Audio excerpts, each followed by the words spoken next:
जूडो ज़िले मीरपुर ख़ास जे बासर शख़्सियत दुनिया भर में सिंध जी सौगात सिंधड़ी अंबनि खे मुतारिफ़ कराईंदड़ बानी पीपल्स पार्टी जी शहीद ज़ुल्फ़िकार अली भुट्टो जे वेझे दोस्त मोहम्मद रफ़ी काछेलो जे फ़र्ज़ंद चीफ सरदार मोहम्मद फैसल काछेलो, निजी टीवी जे रिपोर्टर मोहम्मद हसन कच्छी जे शहीद भाउ मोहम्मद यूनिस कच्छी, शहीद मोहम्मद शाज़िब कच्छी ऐं लेखक चाचे मोहम्मद अयूब कच्छी जे उज़र ख़्वाही लाइ संदन रिहाइशगाह ते पहुची मग़फ़िरत जी दुआ घुरी।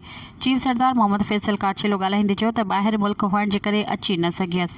शहीदनि जे हादसे जो ॿुधी तमामु घणो ॾुख थियो। इन मौक़े ते सीनियर सहाफ़ी ख़ालिद सदफ़ परवेज़, सीनियर सहाफ़ी मोहम्मद इसाक़ मेमण, लेखक मास्तर ग़ुलाम क़ादिर ऐं ॿिया गॾु हुआ।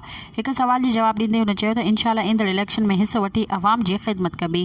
मज़ीद ख़बरनि ऐं तफ़सीलात लाइ विज़िट कयो असांजी वेबसाइट www.awamiNewsHD.com ऐं ॾिसंदा रहो अवामी न्यूज़ HD।